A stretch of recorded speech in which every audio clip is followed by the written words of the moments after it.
குரு வணக்கத்துடன் welcome to make leaders. இன்னைக்கு இயற்பியல் அதாவது ஃபிசிக்ஸில் அளவீட்டியல் யூனிட் ஒன்றை பார்க்க போகிறோம்.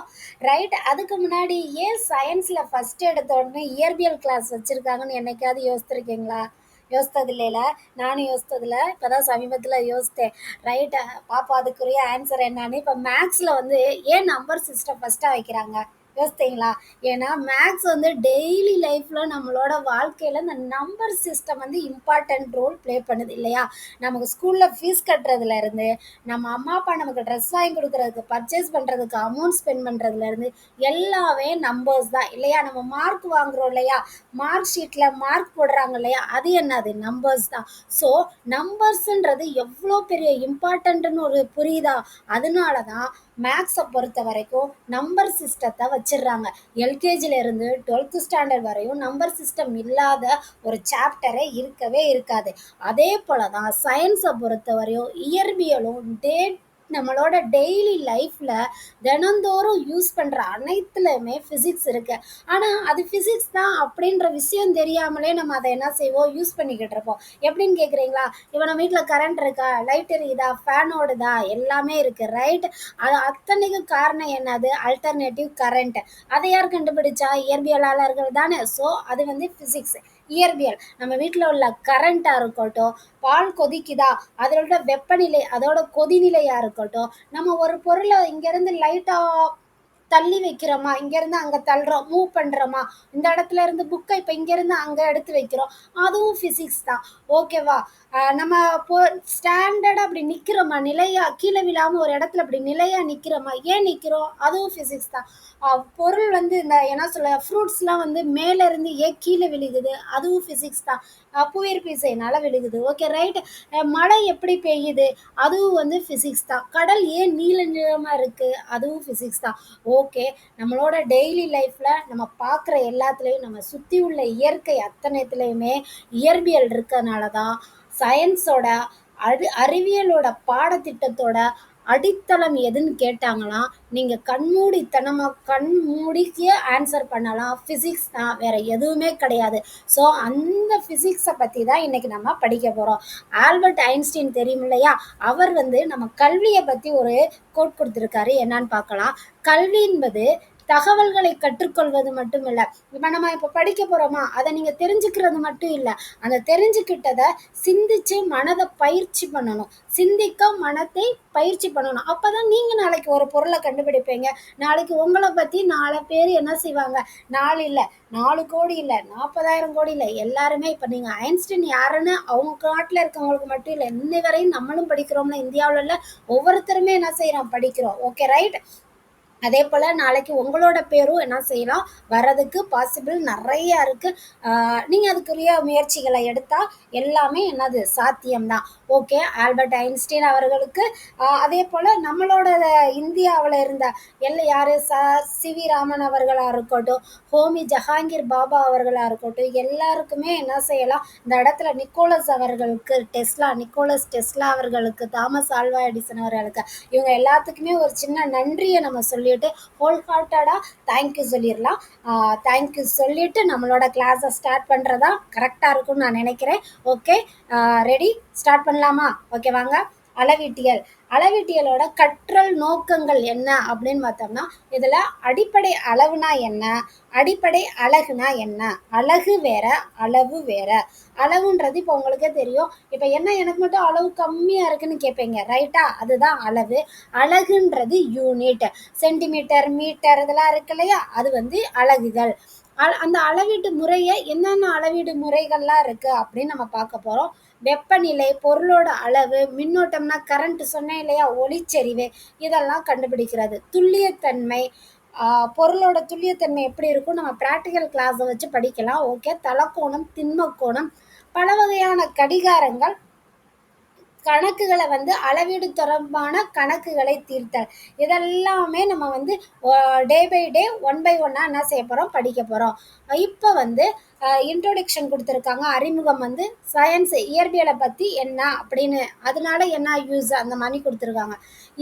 இதை வந்து நான் சொன்ன எல்லாமே தான் இந்த பாயிண்ட்ஸில் வரும். அதனால நீங்கள் ஜஸ்ட்டு ஒரு தடவை ரீட் பண்ணால் மட்டுமே போதும். நானும் ரீட் பண்ணிடுறேன். இயற்பியல் என்பது இயற்கை மற்றும் இயற்கை நிகழ்வுகள் சொன்னது தானே. அறிவியல் பாடங்கள் அனைத்திற்கும் இயற்பியலே அடித்தளம், இதுவும் நம்ம சொல்லியாச்சு. இது வந்து சாதாரணமாக சொல்லலை, பல சோதனைகள் அடிப்படையாக கொண்டது, ஆய்வுக்கு உட்படுத்தப்பட்டு உறுதி செய்யப்பட்டால் மட்டுமே ஏற்றுக்கொள்ளப்படும். இதை வந்து ஃபிசிக்ஸில் வந்து ஒருத்தவங்க கண்டுபிடிச்ச உடனே ஓகே ஓகே அப்படி கிடையாது. அதை வந்து பல சோதனைகளுக்கு உட்படுத்துவாங்க. பல ஆராய்ச்சியாளர்கள் உட்கார்ந்து அதை அனலைஸ் பண்ணி இது கரெக்டா இது ஓகேவா அப்படின்னு ஃபைனல் பண்ணி அதுக்காக தான் ஆராய்ச்சியாளர்கள்லாம் யோசிச்சிங்கன்னா பாருங்களேன், டக்குன்னு ஒரு விஷயத்தை கொண்டு வந்து அனௌன்ஸ்மெண்ட்டோ ஏதோ ஒன்று வந்துடாது, இது கண்டுபிடிச்சாச்சுன்னு. அதை பலவித ஆராய்ச்சி பண்ணி இது ஓகேவா, இது மக்களுக்கு கரெக்டான விதத்தில் போய் சேருமா, இதனால நான் எதுவும் சைடு எஃபெக்ட் வருமா, இதனால எதுவும் பாதிப்பு மக்களுக்கு ஆகுமா, இந்த மாதிரி பல ஆராய்ச்சிகள்லாம் செஞ்சு கடைசியாக ஏற்றுக்கொள்ளப்பட்டால் மட்டுமே அது வந்து நடைமுறைக்கு சாத்தியமான ஒன்று தான். அப்படி வந்தது தான் நம்மளோட ஏசி கரண்ட், அல்டர்னேட்டிவ் கரண்ட். ஓகேவா, ரைட். அனைத்து அறிவியல் ஆய்வுகளுக்கும் அளவீடே அடிப்படையானது. ஓகேவா, இது அன்றாட வாழ்விலோ அளவீடு வந்து ஒரு முக்கிய பங்கு வகிக்கிறது. அளவீட்டியல்ல துல்லியம், நுட்பம், தோராயமாக்கல், முழுமையாக்கல் பற்றி நம்ம படிக்கலாம். ஓகே, அந்த ப்ராக்டிக்கல் கிளாஸில் வரும். தோராயம், துல்லியம் அதெல்லாம் என்ன நான் சொல்கிறேன். இந்த நான் சொன்னோம் இல்லையா, அப்போ ஒரு ப்ராக்டிக்கல் கிளாஸில் போனோம்னா அதுக்கு என்னென்னலாம் தேவை, ஒரு அளவீட்டை வந்து மேற்கொள்ளணும். ஒரு சயின்டிஸ்டே, ஒரு ஆராய்ச்சியாளரே வந்து ஒரு ஃபைனலைஸ் பண்ணி வெளியிடுறாங்கன்னா அதுக்கு 3 முக்கிய காரணி வேணும். ஒன்று கருவி, அடுத்து அந்த திட்ட அளவு, அடுத்து ஏற்றுக்கொள்ளப்பட்ட அலகு. கருவி, இப்போ வந்து உங்கள் ஒரு செய்முறை ப்ராக்டிக்கல் கொடுத்துருக்காங்க, உங்களோட சயின்ஸ் புக் எடுத்துட்டு அதில் எவ்வளோ நீளம் இருக்குது எவ்வளோ அகலம் இருக்குதுன்னு உங்கள் கிளாஸில் உள்ள எல்லாருக்கும் கொடுக்குறாங்க. உங்கள் கிளாஸில் ஒரு 50 ஸ்டூடெண்ட்ஸ் இருக்காங்க, எல்லாருமே கரெக்டாக எக்ஸாக்ட் ஆன்சர் சொல்லுவீங்களாடா, இந்த புக்கு எவ்வளோ சென்டிமீட்டர் இவ்வளோ நீளம் இருந்துச்சு, இவ்வளோ சென்டிமீட்டரில் அகலம் இருந்துச்சு சொல்ல முடியுமா? சொல்லவே முடியாது. எல்லாருமே இப்போ வந்து அது ஒரு 15 சென்டிமீட்டர், இங்கே வந்து 30 சென்டிமீட்டர் கொடுத்துருக்காங்க, இப்போ நம்ம அதுவே எடுத்துக்கலாம். இதோட 30 சென்டிமீட்டர் நீளம்னா நீங்கள் 50 பேருமே இதோட நீளம் வந்து 30 சென்டிமீட்டர் மிஸ்ன்னு சொல்ல மாட்டீங்க. சில பேர் 29.8 மிஸ், 29.7 மிஸ், இன்னொரு பேர் என்ன சொல்லுவீங்க 30.2 மிஸ், 30.1 மிஸ் சொல்லுவீங்க. ஸோ இதில் இந்த 30.1, 30.2 இல்லை 29.89 இருக்கு இல்லையா, இது எல்லாம் அப்ராக்சிமேட் வேல்யூ. 30 சென்டிமீட்டர் இருக்கு இல்லையா, அதுதான் எக்ஸாக்ட் வேல்யூ, துல்லியமாக சொல்கிறது. ஓகேவா, மீதி எல்லாம் தோராயமாக சொல்கிறது. இதை முழுமையாக்குறது வந்து ரவுண்டாக நம்ம சொல்லுவோம் இல்லையா 30, அந்த மாதிரி ஆக்குறது தான் முழுமையாக்கல். ஓகே, இதில் நீளம்ன்றது தான் அளவு. அதுக்கு யூஸ் பண்ணுற அந்த ஸ்கேல் இருக்கு இல்லையா, அப்போ இந்த புக்கோட நீளம் எவ்வளவு நான் கொஸ்டின் கேட்டேன்னா இந்த நீளம் தான் அளவு, திட்ட அளவு என்னன்னா நீளம். அதில் யூஸ் பண்ணுற ஸ்கேல் தான் கருவி.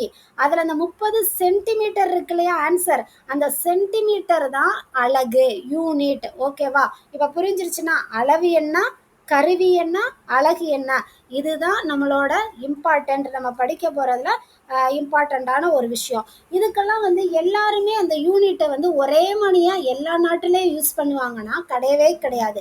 பழங்காலத்துல எல்லாம் சரியான தகவல் தொடர்பு இல்லாதனால அப்படி யூஸ் பண்ணுறதுக்கு பாசிபிலிட்டே இல்லாமல் இருந்துச்சு. அதனால ஒரு 3 முறை இருந்துச்சு, எஃபிஎஸ் முறை, சிஜிஎஸ் முறை, எம்கேஎஸ் முறை. இதில் நீளம், நிறை, காலம், இதை 3மே எல்லா கண்ட்ரிலையும் யூஸ் பண்ணாங்க. நீளத்தை வந்து ஒவ்வொரு கண்ட்ரிலையும் பொறுத்து மாறிட்டு இருந்துச்சு. அதை எப்படி சொல்கிறாங்கன்னா எஃபிஎஸ் முறையை foot, pound, second system, CGS முறையை சென்டிமீட்டர், கிராம், செகண்ட் சிஸ்டம், எம்கேஎஸ்ஸை மீட்டர், கிலோகிராம், செகண்ட் சிஸ்டம். அதாவது தமிழை பொறுத்தவரை நீளத்தை வந்து அடி அப்படின்னும், நிறைய பவுண்ட், காலத்தை வினாடியும் சொல்கிறாங்க. சிஜிஎஸ் முறையில் நீளத்தை வந்து சென்டிமீட்டர், எத்தனை சென்டிமீட்டர் இருக்கும் அப்படி சொல்கிறாங்களே நீளம், அது. நிறைய வந்து கிராம், இவ்வளோ கிராம் இருக்குது அப்படி சொல்கிறோம்ல அது. எம்கேஎஸ் முறையில் நீளத்தை வந்து மீட்டர்னு சொல்கிறாங்க, நிறைய வந்து கிலோகிராம் அப்படின்னு சொல்கிறாங்க. Okay, right. இந்த சிஜிஎஸும் எம்கேஎஸும் எஸ்ஏ அலகு முறைகள் மெட்ரிக் அலகு முறையை சேர்ந்தது. ஓகே, எது இந்த சிஜிஎஸ் கீழே இருக்கு இல்லையா, சிஜிஎஸும் எம்கேஎஸும் மெட்ரிக் அழகுமுறையை சேர்ந்தது எஸ்ஐ அழகுமுறைகள். ஓகேவா? இந்த எஃப்பிஎஸ் இருக்கு இல்லையா, பவுண்ட்னு வருது இல்லையா, அது வந்து மெட்ரிக் அழகுமுறை கிடையாது. இதை யார் கண்டுபிடிச்சா? ஆங்கிலேய இயற்பியலாளர்கள் பயன்படுத்திய அழகுமுறை ஆகும். ரைட். பன்னாட்டு அழகுமுறை. பன்னாட்டு அழகுமுறைனா எஸ்ஐ யூனிட்ஸ் நம்ம படிச்சிருப்போம் இல்லையா, 6th ஸ்டாண்டர்ட்ல இருந்து எஸ்ஐ யூனிட் படிச்சுட்டே வருவீங்களா, வெப்பநிலையோட எஸ்ஐ அழகு என்ன சொல்லுங்க, கமெண்ட்ஸ்ல சொல்லுங்க. Okay right. நான் சொல்லிடுவேன் இப்பயே உங்களுக்கு. நீங்கள் கமெண்ட்ஸ் யாரும் ரிப்ளை பண்ண மாட்டேன்றீங்க, ஜஸ்ட் அதுக்காக தான் கேட்குறேன். கமெண்ட்ஸில் என்ன சொல்லுங்கள், வெப்பநிலையோட எனக்கு எஸ்ஐ யூனிட் வந்து சொல்லுங்கள். Okay right. பண்டைய காலத்தில் அந்த சயின்டிஸ்ட் எல்லாம் தங்களோட ஆய்வு முடிவுகளை சொல்கிறாங்க. அதுக்கு வந்து அவங்க நாட்டில் என்ன அழகு முறையை யூஸ் பண்ணுறாங்களோ, இப்போ படித்தோம் இல்லையா, சென்டிமீட்டர் யூஸ் பண்ணுறாங்க, சில பேர் மீட்டர் யூஸ் பண்ணுறாங்க. ஸோ அவங்க நாட்டில் அந்த சயின்டிஸ்ட் இருக்க நாட்டில் ஒன்று கண்டுபிடிக்கிறார்ல, அவர் இருக்க நாட்டில் என்ன யூனிட் யூஸ் பண்ணுறாங்களோ அதை தான் யூஸ் பண்ணிக்கிட்டு இருந்தாங்க. ஏன் அப்படி யூஸ் பண்ணுறாங்க? எல்லாரும் சேர்ந்து ஒன்றாவே யூஸ் பண்ணியிருக்கலாமே அப்படின்னு பார்த்தா, அதுக்கான தகவல் தொடர்பு வசதிகள் அந்த காலத்தில் இல்லை. அதனால அவங்களால ஒரு பொதுவான அழகு முறையை யூஸ் பண்ண முடியல. அதுக்கப்புறமே தான் 1960 பிரான்ஸ்ல உள்ள பாரிஸ் நகர்ல எடைகள் மற்றும் அளவீடுகள் குறித்த ஒரு கான்ஃபரன்ஸ் 11வது பொது மாநாடு ஒன்று நடக்குது. அதில் அறிவியல் அறிஞர்கள் எல்லாரும் வர்றாங்க.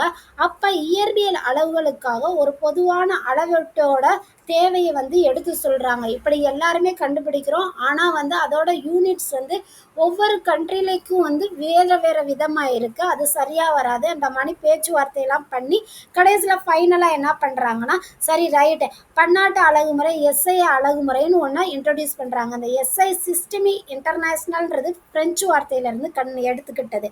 ஓகேவா ரைட். இதுக்கு என்ன ஒரு சொல்யூஷன் பார்த்தோம்னா, இதுக்கெல்லாம் சேர்ந்து நம்ம எல்லாருமே ஒரே மணி அழகுமுறையை யூஸ் பண்ணணும், அதை தான் அடிப்படை அலகுகள் சொல்கிறாங்க. அதுக்கு 7 இயற்பியல் அளவுகளை வந்து அடிப்படை அளவுகளாக தேர்ந்தெடுத்து அதுக்கு அளவுகளை வரையறுக்கிறாங்க. ஏன் 7 அளவுகள், 7 இயற்பியல் அளவுகளாக? அதுதான் த மோஸ்ட் இம்பார்ட்டண்ட். அதை தான் இப்போ நம்ம யூஸ் பண்ணுறோம். அது என்னன்னு பார்த்துடலாமா?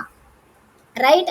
அளவு, அலகு, குறியீடு, இதுதான் அந்த 7 அடிப்படை அளவு. அந்த கான்ஃபரன்ஸில் ஏற்றுக்கிட்டாங்களே 7 அடிப்படை அளவுகளை எடுத்து இதுக்கெல்லாம் அலகுகள் வந்து சொல்ல ஆரம்பித்தாங்க. அதில் ஃபஸ்ட்டு வந்து நீளம். நீளம் வந்து மீட்டர். இப்போ எல்லாருமே இதை தான் யூஸ் பண்ணுறோம். நம்மளாக இருக்கட்டும், ஃபாரின் கண்ட்ரிஸ் எங்கே போனாலுமே நீளமுக்கு என்னது? மீட்டர் தான். நிறைக்கு கிலோகிராம், கேஜி, காலமுக்கு வினாடி, செகண்டுக்கு எஸ். ஓகே. வெப்பநிலைக்கு கெல்வின், அதுக்கு கே. மின்னோட்டமுக்கு அழகியது ஆம்பியர், அதை ஏன்னு சொல்கிறோம். பொருளோட அளவுக்கு அழகியதுன்னா மோல், அதை MOL மோல் தான் சொல்லுவோம். ஒளிச்செறிவுக்கு வந்து கேண்டிலா, அதுக்கோட குறியீடு வந்து CD. Okay right. இந்த ஸ்கேல், இந்த அளவுலாம் எது கொடுத்துருக்கேன்னா, ஸ்கேல்ன்றது தெரியும் தானே உங்களுக்கு, நம்மளோட நீளம் அளவு கண்டுபிடிக்க மீட்டர் ஸ்கேல் யூஸ் பண்ணுவோம் இல்லையா, அதனால் மீட்டர் ஸ்கேல். இந்த மின்னோட்டம்லாம் உங்களுக்கு தெரியும் தானே, இதில் நிறைய மின்னோட்டங்கள், நீங்கள் பெரிய கிளாஸ் போக போக எல்லா மின்னோட்டம் படிப்பீங்க. அதுக்காக இங்கே வெப்பநிலைக்காக நான் என்ன செஞ்சுருக்கேன், ஒரு தெர்மோமீட்டர் கொடுத்துருக்கேன். Okay right. ஓகே நெக்ஸ்ட் பார்க்கலாமா? இது வந்து ஒரு பாக்ஸ் பாயிண்ட் தான். இதை என்னன்னு தெரிஞ்சுக்கிட்டா மட்டும் போதும். இந்த டிஎன்பி ஸ்டூடெண்ட்ஸுக்கு இதில் இருந்து மேக்ஸிமம் கொஸ்டின் கேட்கலாம். சயின்ஸுக்கு உங்களுக்கு 5 மார்க்ஸ் தானே, இம்பார்ட்டன்ஸ் இல்லைனாலும் தெரிஞ்சு வச்சுக்கோங்க. ஓகேவா ரைட். ஓகே. செவ்வாய்க்கோளோட காலநிலையை வந்து சேகரிப்பதற்காக, செவ்வாய்க்கோள் தெரியும் தானே, படிச்சிருக்கீங்களா? செவ்வாய்க்கோள் அதோட காலநிலை எப்படி இருக்குன்னு தெரிஞ்சிட்டு வர்றதுக்கான நாசா என்ன பண்ணுதுன்னா, ஒரு விண்கலத்தை சுற்றுக்கலத்தை வந்து என்னது, ஆர்பிட்டர், அது பேர் என்ன, மார்ஸ் கிளைமேட் ஆர்பிட்டர்ன்ற சுற்றுக்கலத்தை அனுப்புது. எந்த மாதம் அனுப்புதுன்னா 1998 டிசம்பர் மாதம் அனுப்புது. அது ஒரு 9 மாதங்களுக்கு ஒரு 9 மாதம் கழித்து செவ்வாய்க்கோளை வந்து நெருங்கிருச்சு. எப்போ நெருங்குது செவ்வாய்க்கோளை? 9 மாதங்கள். பூமியிலிருந்து செவ்வாய்க்கோளுக்கு போகிறதுக்கு எவ்வளோ மாதம் எடுத்துக்குது? 9 மாதம். 1999 செப்டம்பர் 23 அன்னைக்கு அவ்வளோ வரையும் தெரியுது. அதுக்கப்புறம் வந்து கண்ணுக்கு புலப்படாமல் மறைஞ்சு போயிடுச்சு. அது என்ன ஆகுதுன்னு தெரியல. இந்த எரருக்கு என்னப்பா காரணம் அப்படின்னு பார்க்கும்போது, கொலராடோவில் இருந்த விண்கலம் செலுத்தும் குழுவிற்கும், அதாவது விண்கலத்தை செலுத்துவாங்கள அந்த குழுவிற்கும், கலிஃபோர்னியாவில் இருக்காங்க இல்லையா, அங்கே இருக்க பணியை வழி நடத்துகிற குழுவிற்கும் ஒரு சரியான தகவல் பரிமாற்றம் இல்லை. அந்த காலத்துலலாம் அவ்வளோ இப்ப இருக்க அளவுக்கு தகவல் தொடர்பு இருந்துச்சான்னா, இல்ல. அந்த தகவல் அவங்கனால 2 குழுக்களுக்கும் விண்கலம் செலுத்து குழு இருக்கும். அந்த குழுவ வழிநடத்துற பணியோட வழிநடத்துற குழுவிற்கும் சரியான அந்த தகவல் பரிமாற்றம் இல்லாத அந்த குழப்பத்தினால, இந்த கணக்கீட்டுல வந்து பிழை ஏற்பட்டது. பிழை ஏற்பட்டனா ஆட்டோமேட்டிக்கா எரர் ஃபார்ம் ஆனா உங்களுக்கே தெரியும். விண்கலம் பூமிய நெருங்குற அந்த சமயத்துல கூட என்ன செய்யுது? வெடித்து சிதறுதுன்னு பார்க்குறோம். ஏன்னா, சரியான ஒரு பிழை சின்ன சின்ன பிழைகள் காரணமா கூட இப்ப கூட ரீசெண்டா ஒரு இது விண்கலம் வந்து பூமிய நெருங்கும்போது வெடிச்சிருக்கும். நீங்க படிப்பீங்க. அதுக்கு காரணம் என்னன்னா, அந்த ஒரு சிறு பிழையா இருக்கும்.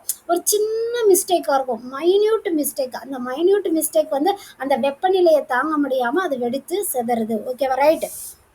இதனால வந்து இந்த 2 குழுக்கும் சரியான தகவல் பரிமாற்றம் இல்லாதனால, ஏன் அது ஒரு ரீசன் இல்லாம இருக்கிறது. அப்படி இருக்கும்போது இவங்க 2 பேருமே அ ஒருத்தர் என்ன பண்றாங்கன்னா, ஆங்கிலேயர் வந்து எஃப்பிஎஸ் அலகுமுறையையும், மற்றொரு குழு என்ன பண்றாங்கன்னா, எம்கேஎஸ் முறையையும் அலகுமுறையும் பயன்படுத்தி கணக்கீடு செய்றாங்க. அப்ப 2 பேருக்கும் நடுவுலயே என்ன செய்யும் சரியான அளவு ஒரு எல்லாரும் சேர்ந்து இப்போ நீங்க 60 பேரு ஒரே கிளாஸ்ல 60 பேர் இருக்கீங்க. இந்த 60 பேரும் ஒரே யூனிட்ட யூஸ் பண்ணி, ஒரே அலகுமுறைய யூஸ் பண்ணீங்கன்னா, இந்த துல்லியமா 0.1, 0.2 எரர் வருமே தவிர, யாருக்குமே 1 சென்டிமீட்டர் 0.5 கூட மேக்ஸிமம் சின்ன சின்ன அப்பேரட்டஸ் மிஸ்டேக்னால வரலாம். ரொம்ப பெரிய மிஸ்டேக் அளவு வராது இல்லையா? எல்லாரும் ஒரே அலக யூஸ் பண்ணும்போது. இங்க வந்து 2 குழுவுமே வேற வேற அலக யூஸ் பண்ணதன் விளைவா என்ன பண்றாங்க, அந்த இதே தப்பா மாறுது. அதன் விளைவா சுமார் $125 மில்லியன் இழப்பு ஏற்படுது. எந்த காலத்துல 1999ல $125 மில்லியன் எவ்வளோ பெரிய அமௌண்ட்டுன்னு பாருங்க. அது நாசாக்கு அவ்வளோ பெரிய இதா ஆகுது. ஸோ இதுல இருந்து என்ன தெரியுதுன்னு பார்த்தீங்களா? சயின்ஸா இருக்கட்டும், ஃபிசிக்ஸ் நம்மளோட டெய்லி லைஃப்ல வந்து எப்படிலாம் யூஸ் ஆகிக்கிட்டு இருக்கு. நம்ம அதுதான் ஃபிசிக்ஸ்ன்னு தெரியாமலே நம்ம படிச்சுட்டு இருக்கோம் இல்லையா? ரைட். ஓகே. இதை வந்து எனக்கு வந்து இன்னைக்கு ஃபிசிக்ஸ் கிளாஸ் வந்து I am so very happy. Whole ஹார்ட்டடாக தான் இன்னைக்கு நான் கிளாஸ் எடுத்தேன் நான் நினைக்கிறேன்.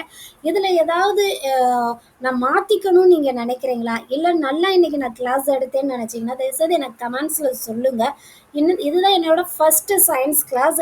இது வந்து எப்படி இருக்குன்னு நீங்கள் சொல்கிற கமெண்ட்ஸை பொறுத்து தான் நான் சயின்ஸை வந்து ஃபுல்லாக கொண்டு போகிறதா எப்படின்னு எனக்கு தெரியும். ஸோ இந்த வீடியோ பிடிச்சிருச்சுன்னா அவங்க ஃப்ரெண்ட்ஸுக்கு வந்து ஷேர் பண்ணுங்கள். உங்களோட ஃபுல் சப்போர்ட் எனக்கு கொடுங்க. பிடிச்சிருந்துச்சுன்னா அப்படியே ஷேர் பண்ணுங்கள். ஒரு சப்ஸ்கிரைபை வந்து கொடுத்துருங்க. நன்றி, வணக்கம். நல்லதே நடக்கும். அடுத்த வீடியோவில் பார்க்கலாம். நன்றி, பாய், தேங்க்யூ.